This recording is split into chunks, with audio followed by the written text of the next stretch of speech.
Good morning friends, Amit life maker YouTube channel पे आप लोगों का स्वागत है। और आज के सेशन में देखिए फ्रेंड्स, हम लोग करने वाले हैं डेली करंट अफेयर्स। देखिए दोस्तों, 4-5 दिन हम क्लास नहीं लिए हुए थे, तो ये हमारा है 21 मार्च 2025 का करंट अफेयर्स। और दोस्तों, और आज ही दोस्तों अभी तक में टोटल आज 29 मार्च है दोस्तों, टोटल आज 29 मार्च तक का करंट आज हम कंप्लीट कर लेंगे। तो देखिए दोस्तों, आज फर्स्ट वीडियो में 21 मार्च का ही वीडियो रहेगा दोस्तों। तो देखिए दोस्तों, ये 21 मार्च का करंट अफेयर्स है। इसका फर्स्ट क्वेश्चन है कि राष्ट्रीय राजधानी में महिलाओं की सुरक्षा में सुधार के लिए दिल्ली पुलिस ने उत्तर प्रदेश मॉडल के आधार पर कौन सी पहल शुरू की है दोस्तों। तो ये शिष्टाचार दस्ते पहल शुरू की है दोस्तों। यूपी मॉडल के अनुरूप दिल्ली पुलिस महिलाओं की सुरक्षा के लिए शिष्टाचार दस्ते शुरू करेगी।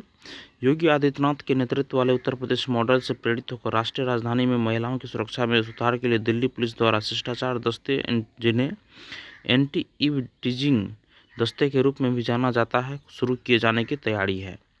इस पहल का उद्देश्य व्यक्तिगत या सांस्कृतिक नैतिकता को व्यक्तियों पर थोपने के बजाय कानून को लागू करने पर ध्यान केंद्रित करना होगा। और यह निर्णय दिल्ली विधानसभा चुनाव से पहले भारतीय जनता पार्टी द्वारा अपने चुनावी घोषणा पत्र में किए गए वादे के अनुरूप लिया गया है। और नेक्स्ट है, पत्रकारिता में उत्कृष्टता के लिए रामनाथ गोयनका पुरस्कार की स्थापना किसने की है। तो इंडियन एक्सप्रेस समूह ने किया है दोस्तों। इंडियन एक्सप्रेस समूह ने किया है। पत्रकारिता में उत्कृष्टता के लिए रामनाथ गोयनका पुरस्कार की स्थापना किसने की है दोस्तों। तो इंडियन एक्सप्रेस समूह ने किया है दोस्तों। देखिए फ्रेंड्स, भारत की राष्ट्रपति श्रीमती द्रौपदी मुर्मू ने नई दिल्ली में पत्रकारिता में 19वें रामनाथ गोयनका उत्कृष्टता पुरस्कार प्रदान किए। और यह पुरस्कार 13 श्रेणियों में 27 लोगों को प्रदान किया गया है, जिसमें खोजी पत्रकारिता, राजनीति, खेल और क्षेत्रीय भाषाओं सहित प्रिंट, डिजिटल और प्रसारण मीडिया के पत्रकारों को सम्मानित किया गया है। और इस पुरस्कार ने उत्कृष्ट कहानियों को मान्यता दी, जिसमें बम विस्फोटों के बीच इजरायल और वेस्ट बैंक की एक ग्राउंड रिपोर्ट शामिल है। और इंडियन एक्सप्रेस समूह द्वारा अपने संस्थापक रामनाथ गोयनका की स्मृति में यह पुरस्कार रामनाथ गोयनका फाउंडेशन द्वारा प्रसारित किया जाता है। और इसकी शुरुआत 2015 में हुई थी दोस्तों। नेक्स्ट क्वेश्चन देखिए कि प्रसिद्ध बॉलीवुड अभिनेता डैश को आधिकारिक रूप से फिट इंडिया आइकन चुना गया दोस्तों। तो आयुष्मान खुराना दोस्तों फिट इंडिया आइकन चुना गया दोस्तों। प्रसिद्ध बॉलीवुड अभिनेता आयुष्मान खुराना को आधिकारिक रूप से फिट इंडिया आइकन चुना गया है, और वह लोगों को सेहत और फिटनेस के लिए प्रेरित करेंगे।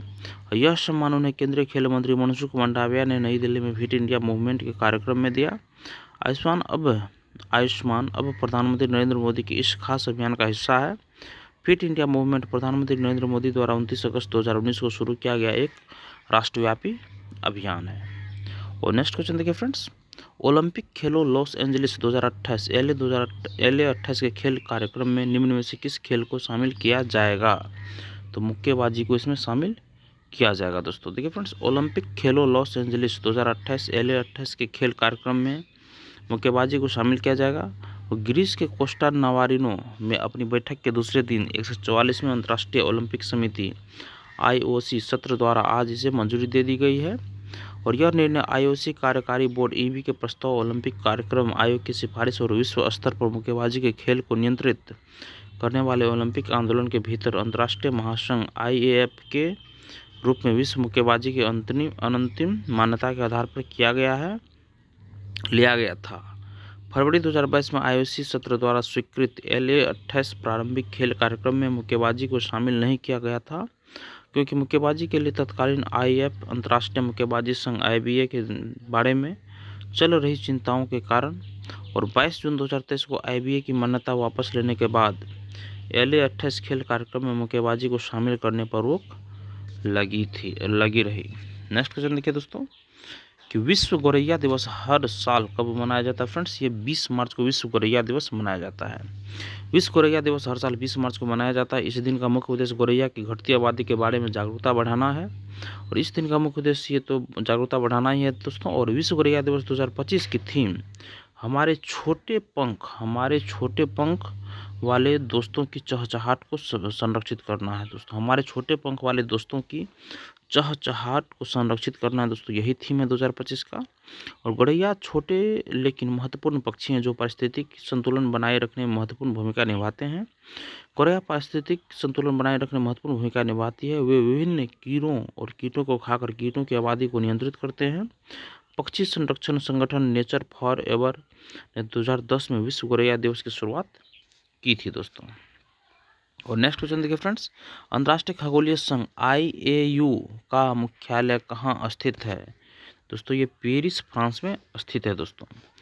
IAU का मुख्यालय दोस्तों पेरिस फ्रांस में स्थित है। पेरिस फ्रांस स्थित अंतर्राष्ट्रीय खगोलीय संघ IAU ने गैस के विशालकाय ग्रह शनि के 128 नए चंद्रमाओं को आधिकारिक रूप से मान्यता दी है और इस ग्रह के चंद्रमाओं की संख्या 274 हो गई है। IAU द्वारा ताइवान के एकेडेमिया सिनिका में एडवर्ड स्टर्न के नेतृत्व में खगोलविदों की एक टीम की खोजों को मान्यता दिए जाने के बाद शनि के चंद्रमाओं की संख्या में वृद्धि हुई है और शनि के पास अब आधिकारिक तौर पर हमारे सौर मंडल के 8 ग्रहों में से सबसे अधिक चंद्रमा है। बृहस्पति के 95 चंद्रमा है जो सौर मंडल में दूसरे सबसे अधिक चंद्रमाओं की संख्या है। IAU के नवीनतम अपडेट के अनुसार हमारे सौर मंडल में चंद्रमाओं की कुल संख्या 416 है और शनि के 274, बृहस्पति के 95 और यूरेनस के 28, नेपच्यून के 16, मंगल के 2 और पृथ्वी के 1 है दोस्तों। और बुध और शुक्र के कोई चंद्रमा नहीं है दोस्तों। नेक्स्ट क्वेश्चन देखिए, असम में यूरिया प्लांट के निर्माण को सरकार से मंजूरी मिल गई है। यह प्लांट कहाँ बनाया जाएगा दोस्तों? तो यह प्लांट नामरूप में बनाया जाएगा। देखिए फ्रेंड्स, असम में यूरिया संयंत्र के निर्माण को सरकार ने मंजूरी दे दी है और संयंत्र की कुल लागत 10,601.40 करोड़ रुपए है। यह सालाना 12.7 लाख टन यूरिया का उत्पादन करेगा और संयंत्र का निर्माण नामरूप में ब्रह्मपुत्र घाटी उर्वरक निगम लिमिटेड BBFCL के मैदान में किया जाएगा और नामरूप 4 उर्वरक संयंत्र से 48 महीनों के भीतर पूरा होने का अनुमान है।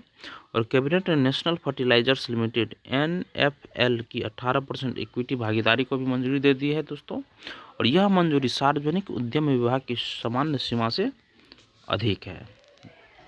नेक्स्ट क्वेश्चन फ्रेंड्स, भारत के किस राज्य ने मार्च 2025 से के राज्य केंद्र शासित प्रदेश में आने वाले पर्यटकों पर प्रति व्यक्ति 50 रुपये का शुल्क लगाया है दोस्तों? तो सिक्किम में दोस्तों लगाया है फ्रेंड्स। देखिए दोस्तों, भारत के किस राज्य ने मार्च 2025 से राज्य केंद्र शासित प्रदेश में आने वाले पर्यटकों पर प्रति व्यक्ति 50 रुपये का शुल्क लगाया है दोस्तों? तो ये है दोस्तों सिक्किम। देखिए दोस्तों, सिक्किम की प्रेम सिंह तमांग सरकार ने राज्य में प्रवेश करने वाले पर्यटकों के लिए 50 रुपये का प्रवेश शुल्क लगा दिया है। इसे 15 मार्च 2025 से लागू किया गया है। राज्य सरकार ने सिक्किम पर्यटक व्यापार पंजीकरण नियम 2025 के प्रावधानों के तहत यह शुल्क लगाया गया है और यह 30 दिनों तक के प्रवास के लिए वैध होगा और यदि पर्यटक 30 दिनों के बाद फिर से राज्य में आता है तो उसे फिर से 50 रुपये प्रति व्यक्ति शुल्क देना होगा और 5 साल से कम उम्र के बच्चों और अधिकारी की ड्यूटी पर आने वाले सरकारी अधिकारियों को शुल्क से छूट दी गई है। और नेक्स्ट क्वेश्चन है फ्रेंड्स, भारत ने फ्री स्पीच इंडेक्स में 33 देशों में डैश रैंक हासिल की है। तो ये 24वीं रैंक हासिल की है। भारत ने फ्री स्पीच इंडेक्स में 33 देशों में 24वें स्थान हासिल किया है दोस्तों। स्वतंत्र भाषण के समर्थन के संबंध में the future of free speech द्वारा किए गए सर्वेक्षण में भारत 33 देशों में 24वें स्थान पर है। The future of free speech द्वारा वैश्विक सर्वेक्षण अक्टूबर 2024 में किया गया था। The future of free speech एक स्वतंत्र US आधारित थिंक टैंक है दोस्तों और रिपोर्ट का शीर्षक दुनिया में कौन मुक्त भाषण का समर्थन करता है। सर्वेक्षण के अनुसार 2021 के मुक्त भाषण के समर्थन में वैश्विक गिरावट आई है दोस्तों और अमेरिका, इजराइल और जापान जैसे लोकतांत्रिक देशों में इस समर्थन में उल्लेखनीय गिरावट देखी गई है और 87.9 और 87.0 के स्कोर के साथ नॉर्वे और डेनमार्क मुक्त भाषण सूचकांक के भविष्य में शीर्ष पर है दोस्तों। और भारत का स्कोर 62.6 है और यह दक्षिण अफ्रीका 66.9 और लेबनान 61.8 के बीच 24वें स्थान पर है दोस्तों। और नेक्स्ट क्वेश्चन देखिए फ्रेंड्स, निम्नलिखित में से किसी ने दावा न की गई वित्तीय संपत्तियों के मुद्दे को हल करने के लिए डिजी लॉकर के साथ साझेदारी की है दोस्तों? तो वो है दोस्तों सेबी। देखिए फ्रेंड्स, सेबी ने दावा न किए गए वित्तीय संपत्तियों के मुद्दे को हल करने के लिए डिजी लॉकर के साथ भागीदारी की है और भारतीय प्रतिभूति और विनिमय बोर्ड सेबी ने दावा न किए गए वित्तीय परिसंपत्तियों के मुद्दे को हल करने के लिए डिजी लॉकर के साथ हाथ मिलाया और इस पहल से निवेशक डिजिलॉकर के माध्यम से अपने डीमेट और म्यूचुअल फंड होल्डिंग्स की जानकारी संग्रहित और एक्सेस कर सकेंगे। और इस पहल के तहत सेबी और डिजिलॉकर निवेशक सुरक्षा को बढ़ाने के लिए प्रतिबद्ध है दोस्तों। और नेक्स्ट क्वेश्चन है फ्रेंड्स, कैबिनेट ने संशोधित राष्ट्रीय गोकुल मिशन के कार्यान्वयन को मंजूरी दी है, इसके बारे में निम्नलिखित में से कौन सा कथन सही है? तो फर्स्ट देखिए फ्रेंड्स, संशोधित राष्ट्रीय गोकुल मिशन को 2024-25 और 2025-26 के लिए 1000 करोड़ के अतिरिक्त परिव्यय के साथ मंजूरी दी गई दोस्तों, ये ऑप्शन सही है फ्रेंड्स। और सेकंड देखिए, राष्ट्रीय गोकुल मिशन ने किसानों को उन्नत प्रजनन तकनीकें पेश करने में भी मदद की है, ये भी सही है। ऑप्शन सी इसका सही है दोस्तों, ऑप्शन फर्स्ट एंड सेकंड दोनों सही है। सोल्यूशन देखिए दोस्तों, पशुधन क्षेत्र में विकास को बढ़ावा देने के लिए केंद्रीय मंत्रिमंडल ने 2024-25 और 2025-26 के लिए 1000 करोड़ के अतिरिक्त परिव्यय के साथ संशोधित राष्ट्रीय गोकुल मिशन आरजीएम को मंजूरी दी। और संशोधित राष्ट्रीय गोकुल मिशन के तहत 2 नई गतिविधियां शुरू की गई हैं। इसमें कुल 15,000 बच्चियों के साथ 30 आवास सुविधाएं बनाने में मदद मिलेगी। यह योजना अपनी मुख्य गतिविधियों को जारी रखेगी, जिसमें वीर्य स्टेशन और कृत्रिम गर्भाधान नेटवर्क को मजबूत करना, बैल उत्पादन को लागू करना और त्वरित नस्ल सुधार कार्यक्रम शामिल है। और राष्ट्रीय गोकुल मिशन के कार्यान्वयन के बाद पिछले 1 दशक में दूध उत्पादन में 63.55% की वृद्धि हुई है। और राष्ट्रीय गोकुल मिशन ने किसानों को उन्नत प्रजनन तकनीकों से परिचित कराने में भी मदद की है। और देखिए फ्रेंड्स, ये हमारा आखिरी क्वेश्चन है दोस्तों आज के इस सेशन का।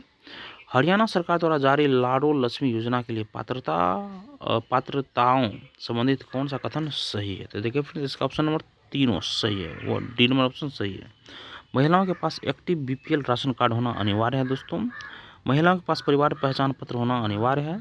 महिलाओं का बैंक खाता उनके आधार कार्ड के साथ लिंक होना चाहिए। नेक्स्ट क्वेश्चन फ्रेंड्स, इसका सॉल्यूशन देखिए। मुख्यमंत्री नायब सिंह सैनी ने लाडो लक्ष्मी योजना शुरू करने की घोषणा की है। और हरियाणा के मुख्यमंत्री नायब सिंह सैनी ने वित्त वर्ष 2025-26 के लिए 2.05 लाख करोड़ रुपए का बजट पेश किया है। और हरियाणा के इस बजट में राज्य की महिलाओं के लिए लाडो लक्ष्मी योजना के लिए 5,000 करोड़ रुपए के आवंटन की भी घोषणा की गई है। और इस योजना के तहत हरियाणा सरकार द्वारा महिलाओं को हर महीने 2100 रुपये की आर्थिक सहायता दी जाएगी। इस योजना का लाभ हरियाणा राज्य की लाखों महिलाओं ने दिया जाएगा। हरियाणा में जिन महिलाओं के पास एक्टिव बीपीएल राशन कार्ड है, साथ ही महिलाओं के पास परिवार पहचान पत्र होना भी अनिवार्य है। इसके अलावा महिलाओं का बैंक खाता उनके आधार कार्ड के साथ लिंक होना चाहिए। और देखिए फ्रेंड्स, अब हम लोग एक बार ब्रीफ में सारे क्वेश्चन को देख लेते हैं। देखिए फर्स्ट क्वेश्चन था हम लोग का, राष्ट्रीय राजधानी में महिलाओं की सुरक्षा में सुधार के लिए दिल्ली पुलिस ने उत्तर प्रदेश मॉडल के आधार पर कौन सी पहल शुरू की है? तो शिष्टाचार दस्ते। नेक्स्ट फ्रेंड्स, पत्रकारिता में उत्कृष्टता के लिए रामनाथ गोयनका पुरस्कार की स्थापना किसने की है? तो इंडियन एक्सप्रेस समूह ने किया है। नेक्स्ट, प्रसिद्ध बॉलीवुड अभिनेता आयुष्मान खुराना को आधिकारिक रूप से फिट इंडिया आइकन चुना गया है।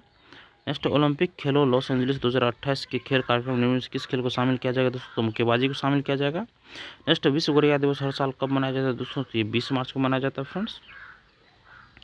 और नेक्स्ट क्वेश्चन, अंतर्राष्ट्रीय खगोलीय संघ IAU का मुख्यालय कहाँ स्थित है फ्रेंड्स? ये फ्रांस में स्थित है IAU का मुख्यालय। और नेक्स्ट है, असम में यूरिया प्लांट के निर्माण को सरकार ने मंजूरी मिल गई। यह प्लांट कहाँ बनाया जाएगा दोस्तों? ये नामरूप में बनाया जाएगा। नेक्स्ट, भारत के किस राज्य ने मार्च 2025 से राज्य केंद्र शासित प्रदेश में आने वाले पर्यटकों पर प्रति व्यक्ति 50 रुपये का शुल्क लगाया है? तो ये सिक्किम ने लगाया है। और नेक्स्ट, भारत ने फ्री स्पीच इंडेक्स में 33 देशों में 24वां रैंक हासिल किया है। और नेक्स्ट, निम्नलिखित में से किसने दावा न की गई वित्तीय संपत्तियों के मुद्दे को हल करने के लिए डिजिलॉकर के साथ साझेदारी की है दोस्तों? ये दोस्तों सेबी ने दोस्तों, क्या सेबी ने। नेक्स्ट है, पशुधन क्षेत्र में विकास को बढ़ावा देने के लिए डैश के अतिरिक्त परिव्यय के साथ संशोधित राष्ट्रीय गोकुल मिशन आरजीएम को मंजूरी देते हैं तो 1000 करोड़ में। और नेक्स्ट फ्रेंड्स, मुख्यमंत्री नायब सिंह सैनी ने लाडो लक्ष्मी योजना शुरू की है। और इसी के साथ हमारा सेशन यहीं पे खत्म होता है फ्रेंड्स। सेशन अगर आप लोगों को पसंद आया फ्रेंड्स तो सेशन को एक लाइक जरूर कर दीजिएगा और किसी एक ग्रुप में इस वीडियो को शेयर कीजिएगा दोस्तों। और चैनल को सब्सक्राइब कर लीजिए फ्रेंड्स। और ऐसे ही लेटेस्ट नोटिफिकेशन पाने के लिए बेल आइकन के बटन को आप लोग जरूर दबा लीजिएगा। धन्यवाद दोस्तों, आपका दिन शुभ हो।